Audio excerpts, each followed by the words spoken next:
Praise the Lord. Good morning. That last verse of that last wee chorus bothers me. God's looking for a people willing, ready. You may not know, but the churches in Ireland represent 10% of the Elim church movement in this country, and over the years have raised consistently more than 30% of the missions budget.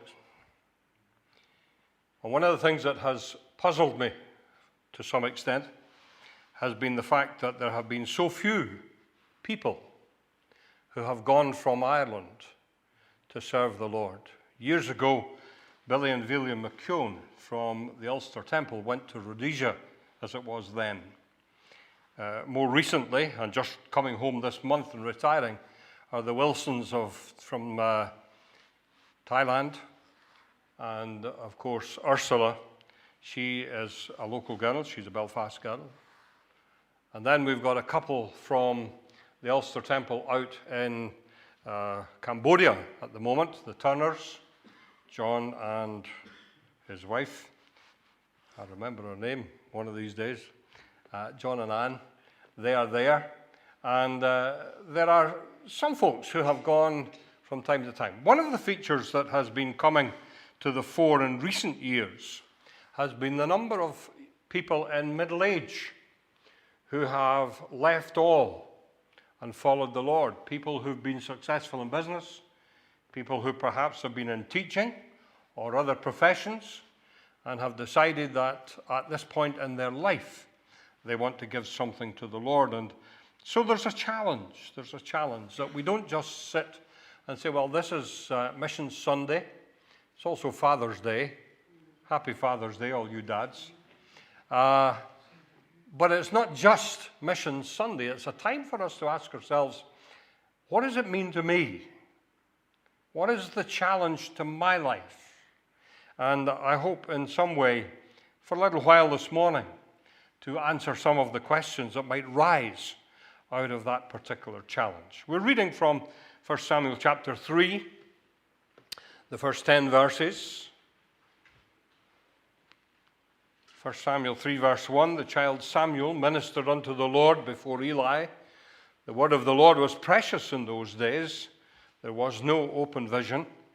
It came to pass at that time when Eli was laid down in his place, and his eyes began to wax dim that he could not see. And there the lamp of God went out in the temple of the Lord where the ark of God was, and Samuel was laid down to sleep, that the Lord called Samuel. And he answered, Here am I. He ran to Eli and said, Here am I, for thou calledst me. And he said, I called not, lie down again. He went and lay down. The Lord called yet again, Samuel. And Samuel arose and went to Eli and said, Here am I, for thou didst call me. And he answered, I called not, my son. Lie down again. Now Samuel did not yet know the Lord, neither was the word of the Lord yet revealed unto him. And the Lord called Samuel again the third time, and he arose, went to Eli, and said, Here am I, for thou didst call me. And Eli perceived that the Lord had called the child. Therefore Eli said unto Samuel, Go, lie down. It shall be, if he call thee, that thou shalt say, Speak, Lord, for thy servant heareth. So Samuel went and lay down in his place. The Lord came and stood and called as at other times, Samuel, Samuel. And Samuel answered, Speak, for thy servant heareth. All began in the Garden of Eden, when Adam hid himself from God. And God came down and said, Adam, where are you? And instead of Adam saying, Here am I, his answer was, I hid. And of course, we know the background to that. We have today a challenge to obedience, and it's based on the phrase, Here am I. Back in Genesis 22, you have God calling Abraham to sacrifice Isaac, and in his first approach in the circumstance, God speaks to Abraham, and Abraham answers, Here am I. And in response to that here am I, he is told to sacrifice Isaac. When they get to where the sacrifice is to take place, Isaac speaks unto Abraham, verse 7 of Genesis 22, his father, and says, my father. And he said, Abraham said to Isaac, here am I, my son. Later on, when the boy is laid upon the altar, and the knife is in Abram's hand, and Abram is just about ready to plunge the knife into the body of his boy, in obedience to the command of God, verse 11, the angel of the Lord calls unto him out of heaven, and said, Abraham, Abraham. And he said, here am I. Here am I. And it's that little phrase, here am I, that I'd like you to think about this morning. Thinking about three people in particular and the challenges that that phrase presented to them and how their response might affect you and me. Thinking about Moses, then Samuel, and then Isaiah. Moses in Exodus chapter 3 and verse 4 says, when the Lord saw that Moses had turned aside to see the bush that burned, God called unto him out of the midst of the bush and said, Moses, Moses. And he said, here am I. And it seems as though this phrase, here am I, is a trigger. It's a starting point. It's a launch point for us to say to God, I'm ready. What is it you want? What is it you're looking for in me and from me? Here am I. And so as we consider the history behind the whole story of Moses and the burning bush, the fact that God then said to him, I'm going to send you to my people. I've heard their cry. They're down in Egypt. They're suffering. They are in difficulties, and I've heard and will respond, and I'm going to send you, and you are going to be their deliverer. There are two words there up on the screen for you. Two words that I think immediately come to mind when it seems as though God is calling us into a situation of service. There is apprehension. Apprehension. And that apprehension leads us into various areas, and I've got several words that I just want to leave with you and let you think about as you go through. There was confrontation, first of all. God in the face of Abraham. And we talk about people being in your face, don't we, nowadays? When God gets in your face, where does that leave you?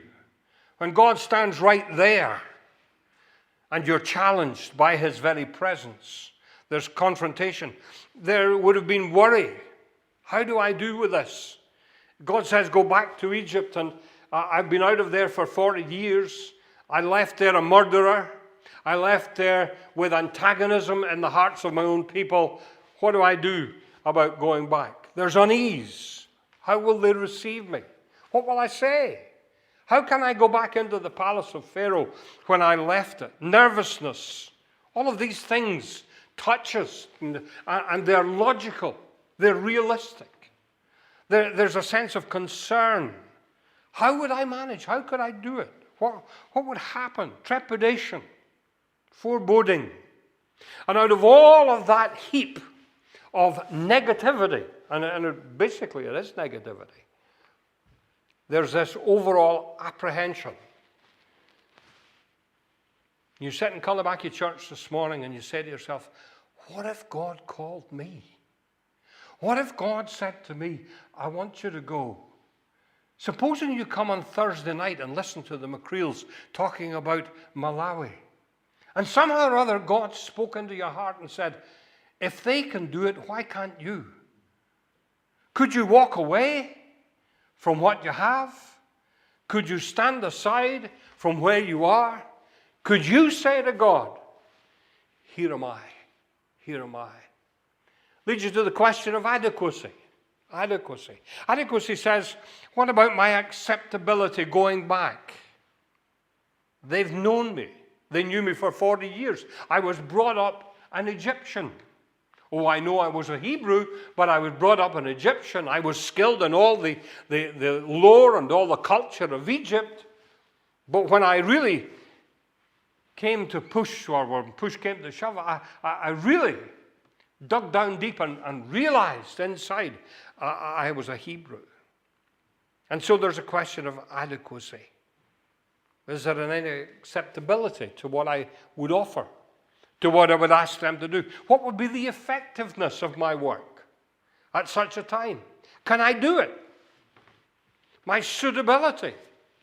Well, you go through the story of Moses just after this particular time. We haven't time to go into it in detail, but you go into the story of Moses, and Moses spent his time making excuses to God about why he was inadequate for the whole job. I can't go, I can't talk, I'm not the kind of person that you're looking for. Of course, we know the end product of that Aaron became his mouthpiece. And so here's the question then of Moses. Here am I. Yes, but. And if God comes to you and lays his hand on your shoulder and says, what about you? Can you honestly say, here am I? Without going through the whole range of questions that are raised here. Think about Samuel. The story of Samuel is very well known to each and every one of us. The Lord called Samuel, and each time he said, here am I.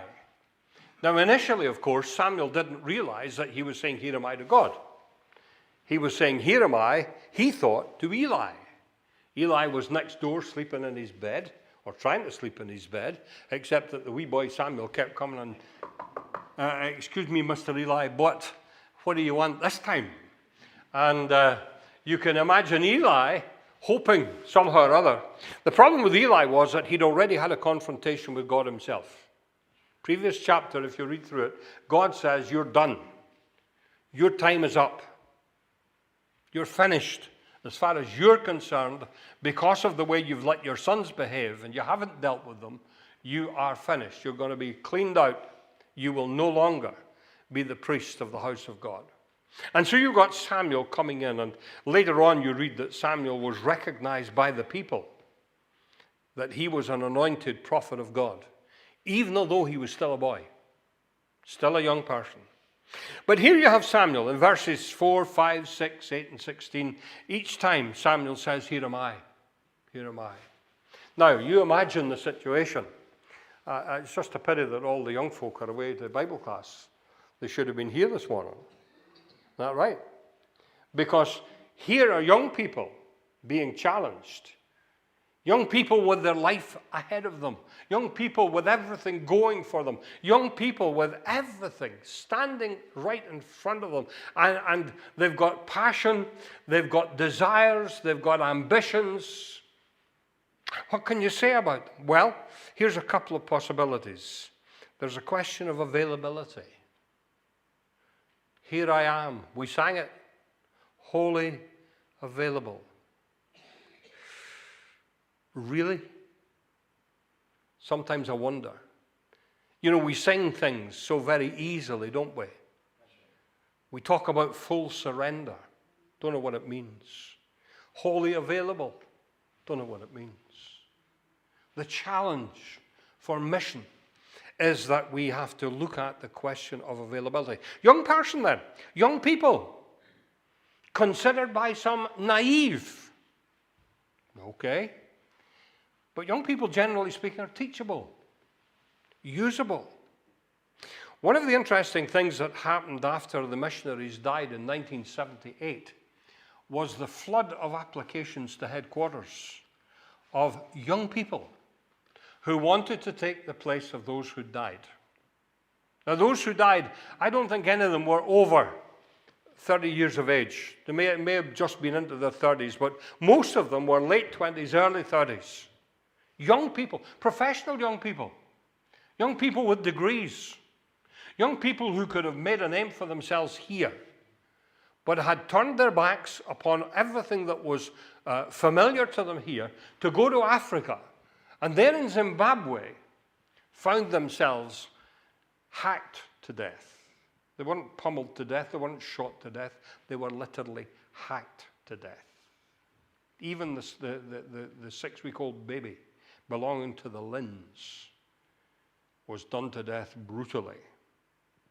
Young people facing the challenge of tomorrow, facing the challenge of a world that has still not been reached. We like to console ourselves to some extent that the Lord is coming back when the whole world has heard the gospel, and the world can hear the gospel today, because in the remotest parts of Africa you'll find people with transistors. And all across Iraq and Iran there is a flurry of satellite dishes. One company in America made available a whole satellite system for $50. The whole heap. The box, the television set, the dish aerial, the wiring to go with it, everything that was needed so that people in Iraq and Iran and such like places could hear the gospel, could see the gospel. And over those places, in Palestine, well, where the Palestinians are, throughout Israel, across Iraq, Iran, Turkey, all those places are receiving the gospel, and multitudes are turning to Jesus Christ as Savior. Even Jewish people who have been traditional Jewish people are becoming Christians. They are becoming Messianic Jews. They don't see themselves as Christians. They don't call themselves as Protestants, but they will acknowledge that they have become Messianic Jews. And so young people have all of that ahead of them. There is in a young person like Samuel potential. Potential. Potential means that there's promise there. You know, we look at some people and we say, he'd never make anything of it. I can remember lecturing in the Bible school. John Lancaster had finished his studies in systematic theology, and I was asked if I'd take it on. That's a shaker for you, I'll tell you, following John Lancaster. But I did it for about 5 or 6 years, and during that time, one of the lads who was there came from Glasgow. And he had a name, but we called him Wee Jimmy. Because everybody from Glasgow, if you don't know their names, called Wee Jimmy. And it was, see you, Jimmy. And Jimmy was such a character that nobody but nobody in their right mind would have considered giving Wee Jimmy any kind of a position when he finished Bible school. But when Lewis took him on and stuck him in some church in North London, and he got himself very, very well known by his posters. And the posters he put outside his church drew attention of the legal profession. Because he put up one of Clint Eastwood on one occasion, holding a gun, saying, "Come to church, make my day." And Clint Eastwood's lawyers got a hold of this and said, "We're going to sue you because you didn't get permission to do that." And he said, "Well, look, I'm very sorry. I made a mistake. I'll take it down." He said, "The only problem is I'm going on holiday tomorrow. I'll take it down as soon as I get back." So it got another fortnight. And I have his book, a whole host of stuff that he did over a period of time. I've got his book with all these different posters in it. If any of you want to see it, I will sell it to you. But this was a wee guy. He not only got himself famous that way, but he built the church. And he was into big motorbikes. He had a 1000cc motorbike. And so he got this idea that bikers who died would not like to go to their funeral in a hearse. They would love to go on a motorbike. And so he went to somebody, a coach builder, and he got him to build a sidecar hearse. If you want to see what it looks like, go to Alan Francis' place, because the photograph he sent me, I gave it to Alan, and I said, "How about franchising this?" You see, here's a young fella, naive, seemingly wet behind the ears. Who would give him a place even? And yet, you have in this boy potential, promise, prospects, latent abilities which are at the moment undeveloped, but which under God and by His Spirit can produce fruit for the kingdom. Nobody should be written off. Nobody should be set aside. Nobody should be considered inappropriate, unavailable. Availability then, potential. Think about Isaiah. Isaiah 6:8, we've all read it. It's very familiar to each one of us. I heard the voice of the Lord saying, whom shall I send, and who will go for us? Then said I, here am I, send me. Now, that's one of these verses that gets used. It's like Revelation 3:20. Behold, I stand at the door and knock, which is used as an evangelistic tool, when in fact it's God wanting to get into his church. Totally different. Isaiah 6:8 is another one like it, because you will hear a preacher tell you, think about God in heaven, looking at the need of earth, and saying to the whole of heaven, whom shall I send? Who will go for us? And Jesus saying, here am I, send me. Nothing to do with anything. Nothing. It's poetic license at best. But if you read on the rest of Isaiah 6, you find it's Isaiah being told to do his prophet work under the hand of God. So you've got a man. Forget about Jesus in heaven. You've got a man on earth hearing the voice of God saying, whom shall I send? Who will go for us? And he says, here am I. What have you got here? You've got abandonment. Why do I say abandonment? Well, because Isaiah was generally reckoned to be a member of the royal court as well as a prophet. There's some belief that he was part of nobility, not to say royalty, but nobility. And the idea that he would be a servant of the Most High God was something that was a bit challenging. Excuse me. But here he was, he's saying, here am I, send me. Now, if you're saying to God, send me, you're talking about leaving somewhere and going somewhere else. So we've got the word relinquished. And there is nobody who will go from here to somewhere else without relinquishing something. You have to leave stuff behind. Sometimes you have to leave people behind. Sometimes you have to leave things behind. Relinquishing, unrestrained, no limits. You don't make deals with God. When I served on the executive here, it was interesting because we had one particular man who was a fairly senior minister who contacted Eric McComb at one stage and said, please, I think my time in this particular church is finished. I need a new appointment. And Eric says, fine. He said, but it needs to be in the city. Well, you see, that's not the way God works. God might just as easily, if the man was really putting himself on the line, God might just as easily have said what was said to us as students in the Bible college who had never set foot in Ireland ever, you're going to Annachanoon. You imagine a wee laddie from central Scotland in a Bible college in London, and you're all wondering where you're going to end up, as your first appointment, and somebody says, Annachanoon. Annachanoon doesn't even exist anymore. Relinquished, unrestrained, no limits. You cannot put limits on God.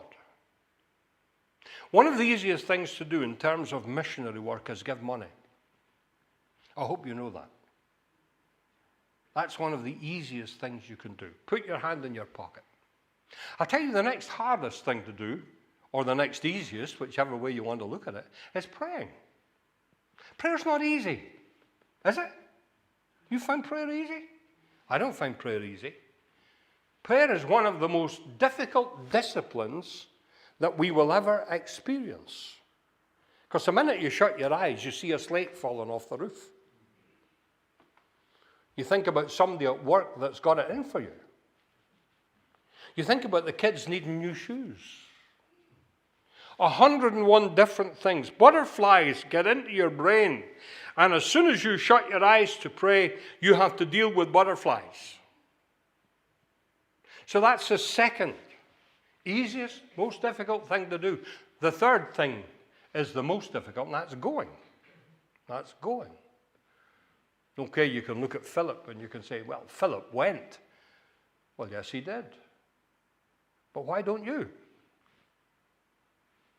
What's stopping you? What's keeping you? I'm not very good with my hands. You'll be amazed what you can do when you have to. You know? Question. Abandonment. But then there's a question of ability, and that's really what we're talking about now. His ability was not even questioned or debated. He didn't say, I'll go if you tell me what I've got to do.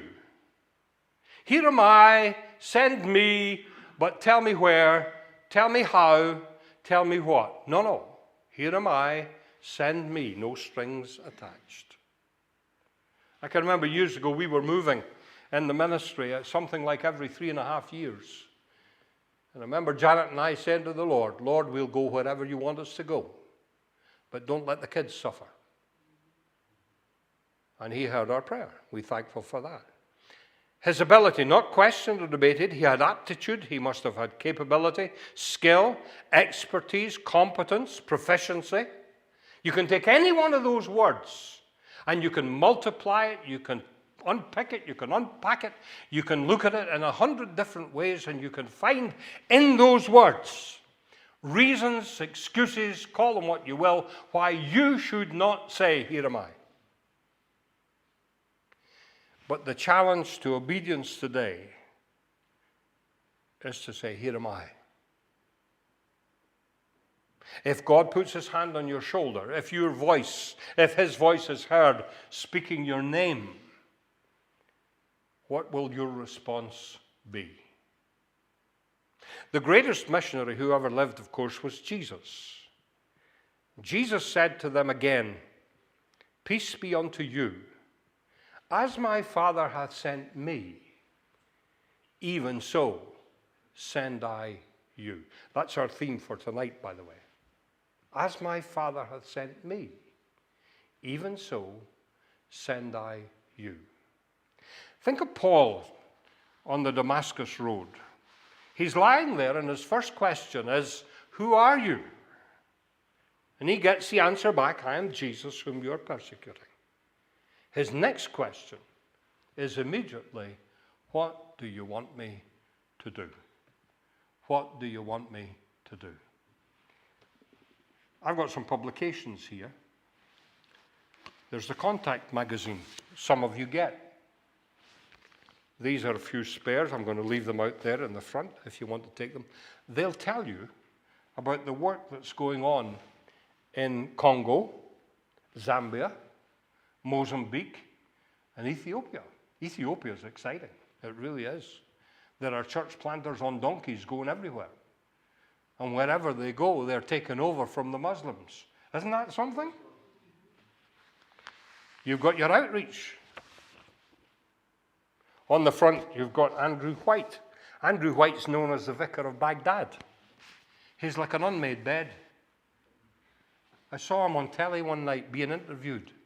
He was stretched out over a couch, looking half asleep, and just about answering the questions. But boy, has he got some story to tell. Right? He was at our conference this year in the missions thing. Dare I say it, I got a book called Global Warming that some of you have and some of you don't have. And because it's an anecdotal missionary story, it's not a book of dry dates that says on such and such a date this happened. It says, here's Gordon MacKillop looking for a man who never turned up to a seminar. And the Africans around him said, what do we do? There must be some problem that he didn't come. So they said, let's go find him. And so they decided they would go and look for him. And when they came to a river, the only way to cross the river was a tree that had been felled and was stretching across the river. And one of the Africans set out across it and immediately turned and came back. You're supposed to cross over to the other side. But he says there's a cobra in the middle of it. So Gordon says, wait a minute. Gets out his machete and walks out. And when he sees the cobra with its head up, he goes, and the cobra is no more. So they go and they find that the man was sick and couldn't come to the seminar. That's the kind of stuff that's there. That's what missionary work is made up of. It's humdrum, it's ordinary, it's dirty, it's painful, but it has its moments. A missionary is there in China, serving the Lord, and suddenly there's a war on, and he gets locked up, interned by the Japanese for the duration of the war. How can you be a missionary in an internment camp? Well, a couple of folks there in Spain when the Spanish War starts, and they get a British destroyer at the docks and get out quick. You want to read all about it. So here's the question. If God is challenging you, if God is speaking to you, if God is asking you to go that step further, to do that little bit more, to give yourself in some way. Now, I know everybody can't. And God wouldn't call everybody. I mean, I think I told you this at one stage. We had a wee girl in the Rotherham church whose mother or whose father brought her to our door immediately after the morning service had finished. You wouldn't have heard this because you weren't around at the time. So I'm telling it to the pastor. The rest of you can listen if you like. We were just about to sit down to lunch after the morning service, and the doorbell rang. And there was Frank Middleton standing there with Judith, his 16-year-old daughter, and she's in buckets. He said, come on in the front room. What is the problem? Judith's got a problem. I didn't think the service was that bad. I said, Judith, what is your trouble? Why are you crying? She said, I don't want to be a missionary. I said, you don't want to be a missionary? Has God called you to be a missionary? Nobody might. Now, okay, if you're a young person, 16, and you've been listening to folks talking about missionary work, maybe that becomes a little bit overwhelming. God never did call her to be a missionary, as far as I know.